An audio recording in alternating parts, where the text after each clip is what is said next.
2500 বছর আগের একটা মূর্তি পাইছে গ্রিকদের। এই গ্রিকের মূর্তির মধ্যে চোখের মধ্যে আপনার ঢুকানো, কি বলে, তীরের মতো ঢুকানো, পিঠ দিয়ে ঢুকানো, নিচ দিয়ে ঢুকানো, মাথা দিয়ে ঢুকানো, পা দিয়ে ঢুকানো।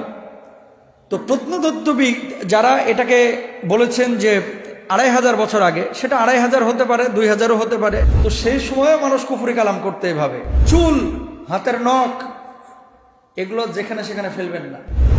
নবীজির চুল নিয়ে, চিরুনি নিয়ে যদি এই সমস্ত বদমাইশি করতে পারে, আপনার আমার চুল চিরুনি নিয়ে করতে পারে না? রাসূল আকরাম সাল্লাল্লাহু আলাইহি ওয়াসাল্লামকে নাকি জাদুটোনা করা হয়েছিল। এরপরে সূরা ফালাক নাস নাজিল হয় এবং সেখান থেকে তিনি মুক্তি পান। এটা সত্য কিনা? এবং জাদুটোনা রাসূল সাল্লাল্লাহু আলাইহি ওয়াসাল্লামের জামানায় যে ছিল, আগে ছিল না, বিষয়টা এরকম না। 2500 বছর আগের এই যে ভূতত্ত্ববিদ যারা, মানে